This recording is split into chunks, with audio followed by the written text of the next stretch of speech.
இயேசு கிறிஸ்துவின் இன்ப இனிய நாமத்தில் வாழ்த்துகிறோம். இன்றைய வேத வசனம், நீ விசுவாசித்தால் தேவனுடைய மகிமையை காண்பாய். யோவான் 11:40. Today's Bible verse.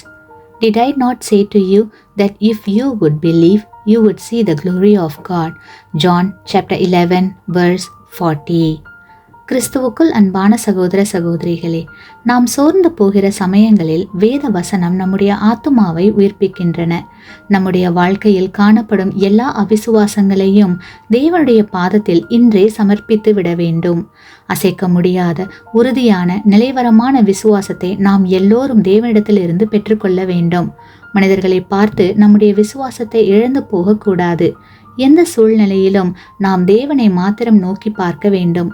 அப்படிப்பட்ட கிருபையை நாம் கர்த்தரிடத்தில் இருந்து பெற்றுக்கொள்ள வேண்டும்.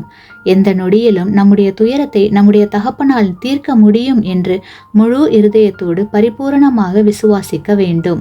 நம்மை கண்ணின் மணி போல பாதுகாத்து எல்லா தீங்கிற்கும் விலக்கி காக்க வல்லவராய் இருக்கக்கூடிய நம்முடைய பிதாவினிடத்தில் முழு விசுவாசத்தோடு இருக்க வேண்டும். இவ்வாறு நாம் விசுவாசத்தோடு இருந்தால் தேவனுடைய மகிமையை காண்போம். ஆமேன். நீங்கள் பெற்ற இந்த ஆசீர்வாதத்தை மற்றவர்களோடு பகிர்ந்து கொள்ளுங்கள்.